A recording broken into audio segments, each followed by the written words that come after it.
High everyone, welcome back to our channel Mondal and Roy. কেমন আছো তোমরা সবাই? আশা করছি ভালো আছো, আমরাও বেশি আছি। আজ স্যাটারডে, আমি এখন যাচ্ছি আমার বেস্ট ফ্রেন্ডের সাথে দেখা করতে। আমার ওর সাথে দেখা হচ্ছে প্রায় 3 বছর পরে। তোমরা আমাকে দেখে বুঝতেই পারছো আমি কতটা এক্সাইটেড। চলো আজকে তোমাদের পরিচয় করাই আমার প্রিয় বান্ধবীর সাথে। সাধারণত আমরা সব জায়গায় একসাথেই যাই, আমি আর মিস্টার রায়। আজ আমি একা যাচ্ছি, মনটা একটু খারাপ লাগছে, তবে খুব আনন্দ হচ্ছে। তোমরা এতক্ষণ নিশ্চয়ই মনে মনে ভাবছো যে প্রিয় বান্ধবীর সাথে এতদিন পরে আমার কেন দেখা হচ্ছে। কারণ ওর যখন বিয়ে হয় তখন সিম্বার বয়স 6 মাস, আর ওর বিয়ে হয়েছে যেখানে সেটা হচ্ছে বেনারস। আর চাকরি সূত্রে ও আর ওর হাজব্যান্ড দুজনেই থাকে গুরগাঁওতে। ওর বিয়েতে যাওয়ার ভীষণ ইচ্ছে থাকা সত্ত্বেও বেনারসে ওর বিয়ে হয়েছিল। আর যেহেতু তখন আমি সবে মাত্র ম্যাটারনিটি লিভের পর অফিসে জয়েন করেছি, তাই অনেকটা ইচ্ছে থাকা সত্ত্বেও আমার যাওয়া হয়নি। আর ওর বিয়ের পরে ও একবারই কলকাতা এসেছিল, সেটাও 2 দিনের জন্য। তখন আর আমরা দেখা করার সুযোগ পাইনি। এইবারও এসেছে বেশ কিছুদিনের জন্য, তাই এইবার আমরা ও আসার পরেই ঝটপট দেখা করার প্ল্যানটা করেই ফেললাম। এই যে বাদিকে পার্কটি দেখা যাচ্ছে, এটি হচ্ছে দেশবন্ধু পার্ক। এক সময় কলেজের পরে এই পার্কটি ছিল আমাদের আড্ডা মারার ঠিক। আর আমার প্রিয় বান্ধবী রশ্মির বাড়ি হচ্ছে এই পার্কটির একেবারে গা লাগোয়া, তাই ওকে আমি নিতে চলে এসেছি এই পার্কটির কাছেই। আরজিকর ক্রস করেই ওকে জানিয়ে দিয়েছিলাম যে বেরিয়ে পড়। এই যে ও রাস্তার ওপরে অপেক্ষা করছে, ওকে তুলে নিলাম, নিয়ে এবার আমরা যাব একটু কোথাও বসে খাওয়া দাওয়া আর গল্পগুজব করতে। সোজা চলে এসেছি গ্লোবসিনে। আমরা এখন যাচ্ছি এই সামনের রেস্তোরাঁটিতে। এটির নাম হচ্ছে স্লাই ফক্স গ্যাস্ট্রো ক্লাব। আজ দুপুরবেলায় বসে গুগল করে এই জায়গাটিকে খুঁজে বার করেছি। এই জায়গাটিতে আগে কখনো আসিনি, আর আমি আর মিস্টার রয় দুজনেই নতুন নতুন জায়গায় খাবার খেতে যেতে পছন্দ করি। তাই আজকে আমার মনটা একটু খারাপই করছে মিস্টার রয়কে ছাড়া এসেছি বলে। তবে এই জায়গাটি কিন্তু ভারী সুন্দর। ভিতরে ঢুকে দেখলাম ভিতরে অনেকটা জায়গা। আর এখন যেহেতু সময় হচ্ছে বিকেল 6টা, তাই ক্রাউডটাও এখন অনেকটাই কম। ভিতরে আস্তে আস্তে গান বাজছে, আর ওইদিকে স্ক্রিনে চলছে টেস্ট ম্যাচ। আর আমরা এদিকে একটা কোনায় একটি নিরিবিলি জায়গা দেখে 2 বান্ধবী বসে পড়লাম। এবার পালা খাওয়ার অর্ডার করার। প্রথমে ভালো কিছু স্টার্টার্স অর্ডার করতে হবে। আমরা ভেবেই এসেছি আজকে জমিয়ে খাওয়া দাওয়া করব।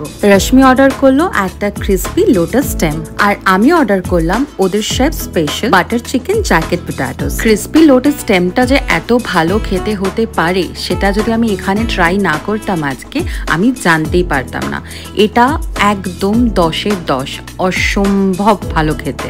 আর এরপরেই চলে এলো বাটার চিকেন জ্যাকেট পটেটোস। এটা কিন্তু ওদের সিগনেচার ডিশ। এটা ওদের এই রেস্তোরাঁটিতে ভীষণ পপুলার, তাই জন্যই আমি এটি অর্ডার করেছিলাম। দেখতে তো খুব সুন্দর, তোমরা দেখতেই পাচ্ছ, খেতেও ভালো ইনফ্যাক্ট। কিন্তু আমার ক্রিসপি লোটাস স্টেমটা এত বেশি ভালো লেগে গিয়েছে যে এটাকে হয়তো আমি 10-এ 7 দেবো। এটি খেয়ে আমার মনে হলো শুধু ফ্যান্সি ভাবে সাজানো। খাবারটা কিন্তু আহামরি এমন কিছুই না। তবে এখনো পর্যন্ত এই রেস্তোরাঁটির পরিবেশ কিন্তু আমার বেশ ভালো লেগেছে।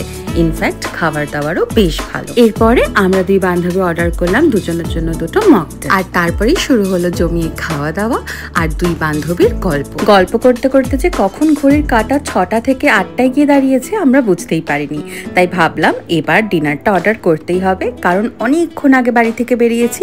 বাড়িতে সিম্বা আমাকে হয়তো খোঁজাখুঁজি করছে। আমি অর্ডার করে দিলাম একটা ননভেজ সিজলারের প্ল্যাটার, আর রশ্মি অর্ডার করলো একটা ভেজ সিজলারের প্ল্যাটার। মেইন কোর্সটা অর্ডার করেছিলাম 8:15 নাগাদ। আস্তে আস্তে বেজে গেল 8:15। তাই ঝটপট খাওয়া দাওয়াটা সেরে নিচ্ছি, কারণ এবার বাড়ি ফিরতে হবে, রাত হচ্ছে। খাওয়া দাওয়া হয়ে গিয়েছে, বেরিয়ে পড়েছি। এবার বাড়ির দিকে রওনা দেওয়ার পালা। আমার রেস্তোরাঁটি বেশ ভালোই লাগলো। যদি রেটিং করতে হয় আমি 10-এ রেট করবো 7। সবকিছু ঠিক ছিল, শুধু আমার মনে হলো রেস্তোরাঁটি তুলনামূলক এক্সপেন্সিভ। ওই যে আমাদের গাড়ি চলে এসেছে। এবার আমরা যাব এখান থেকে বিধাননগরে। বিধাননগর হাটকো মোড়ে রশ্মিকে ড্রপ করে ওখান থেকে রওনা দেবো বাড়ির উদ্দেশ্যে। রশ্মিকে হাটকো মোড়ে নামাবো, কারণ হাটকো মোড় থেকে ওর বাড়ি যাওয়ার জন্য একটি অটো ধরলেই চলে। এতদিন পরে প্রিয় বান্ধবীর সাথে দেখা হয়ে এতক্ষণ গল্প করে আড্ডা মেরে মনটা একদম আনন্দে ভরে উঠেছে। রশ্মির সাথে আমার বন্ধুত্ব হচ্ছে 2012 সাল থেকে, মানে বলা যায় একটা ডিকেড আমরা বন্ধু। এখন হয়তো মাঝে মাঝে সংসার, চাকরি, বাচ্চা সবকিছু মিলিয়ে কখনো কখনো মাসের পর মাস কথাও হয় না, তবুও কিন্তু আমরা জানি আমরা দুজনের কতটা কাছের। একবার ফোন এলেই আমরা এমন ভাবে কথা বলতে শুরু করি, মনেই হয় না যে বিগত 3 মাস বা 4 মাস হয়তো আমাদের দুজনের হোয়াটসঅ্যাপেও একবার কথা হয়নি। আসলে আজকালকার দিনের ঠুনকো বন্ধুত্বগুলোর থেকে আমার কাছে এই একটা বন্ধু কাছের থাক, সেটাই অনেক দামি। যদিও আমি কোনোদিনই প্রচুর বন্ধু বান্ধবে বিশ্বাসী ছিলাম না। অনেকেই কাছের হতে পারে, অনেকের সাথেই পরিচয় থাকতে পারে, তবে বন্ধু শব্দটা খুব দামি। সকলে কিন্তু বন্ধু হতে ঘুমাতে পারে না। বাড়ি চলে এসেছি, এখন দেখি সিম্বা কি করছে।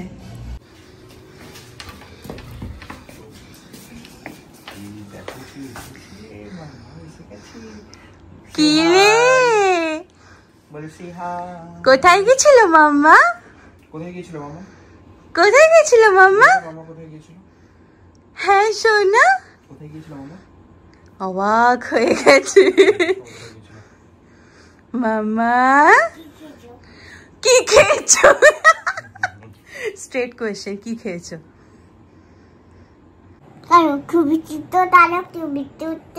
সিম্বার তার মামার উপর ভীষণ রাগ হয়েছিল, অনেকক্ষণ আদরের পর রাগটা একটু কমেছে। আজকের ভিডিওটি তাহলে এখানেই শেষ করছি। ভিডিওটি তোমাদের কেমন লাগলো অবশ্যই কমেন্ট করে জানিও আমাকে। ভিডিওটি ভালো লেগে থাকলে একটা লাইক করে দিও, আর যদি হও নতুন সদস্য আমাদের চ্যানেলে তাহলে অবশ্যই সাবস্ক্রাইব করো আমাদের চ্যানেল মন্ডল অ্যান্ড রয়, আর ক্লিক করে দিও পাশের বেল আইকনে সব নোটিফিকেশন সময় পাওয়ার জন্য। আজকের মতো টাটা, খুব শীঘ্রই দেখা হচ্ছে পরবর্তী ভিডিওতে।